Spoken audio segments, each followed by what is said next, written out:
To make a great action sequence, you have to start with a great story sequence.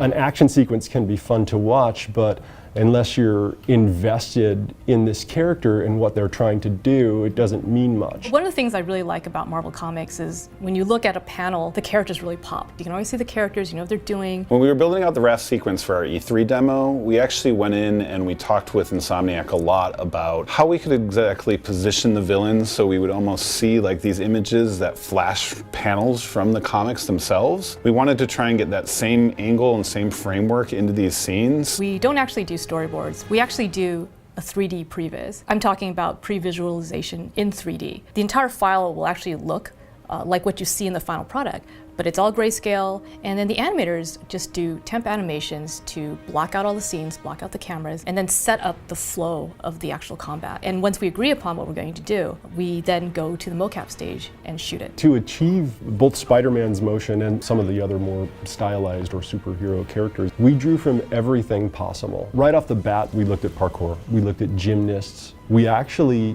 got amazing things out of our stunt people. A lot of wonderful things just sort of bloomed from blue sky thinking on a stage with a stunt person. What was interesting about working on this project was that there's a lot of different characters. So for example, we have a flying enemy like Vulture, we have a giant lumbering enemy like Rhino, or we even have enemies with superpowers like Electro. So we actually have to consider each of the villains as if it's its own main character. So we have to think about the look, the effect, and even how that character moves. How do you like my new suit? Dashing. Where'd you get it? It's an exclusive club.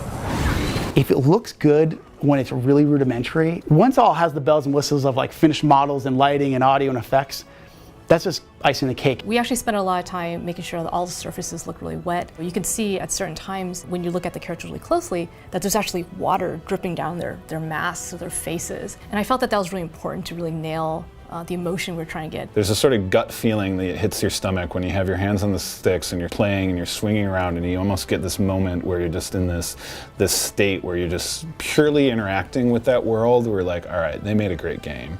And that's sort of where I've been at, you know, since probably a couple months now, and I'm really, really excited to get this out into the world and see how people react.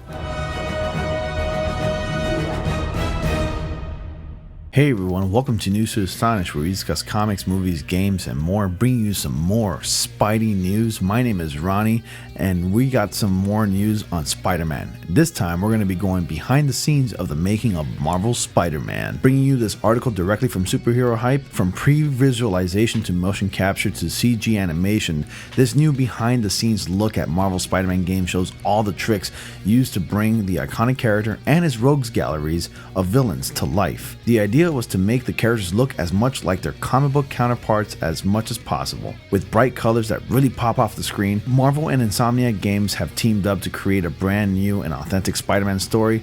As you already know by now, this isn't the Spider-Man you've met before or seen in a movie.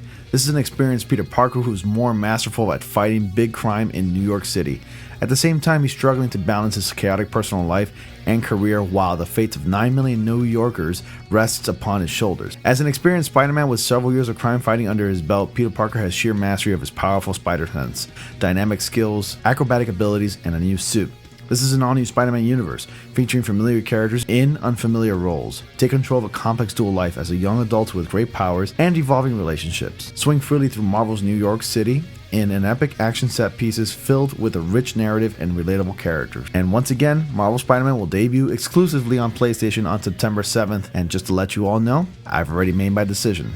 I've already picked the winners. Expect the announcement on August 31st at 12 p.m. Eastern Time, 9 a.m. Western Time. Guys, this is really exciting. Just looking at this video from behind the scenes of making Spider-Man just shows how much work and detail has been put into making this masterpiece of a looking game. I mean, I just never would have thought that gaming would have come this far. For years, I've dreamed of games to look this good ever since I was a child in the 90s. I remember the Spider-Man game that came out on PS1 back in 2000, and I used to think to myself, man, this game looks terrible, but it's a lot of fun fun to play. I mean, I thought the game was amazing because it's Spider-Man. He's my favorite superhero. And who wouldn't love to take control of the web slinger? Everybody wants to be Spider-Man. And just looking at this now, the amount of detail and work and blood, sweat, and tears that was put into making this game is a real dream come true. I am stoked. And guys, I hope you guys are stoked too, especially for the winners that I've already chosen. So, with all that being said, guys, thank you all so much for watching. Be sure to like, comment, and subscribe, and click on bell notifications so you all don't miss anything. And as always, I will see you all in the next comic panel.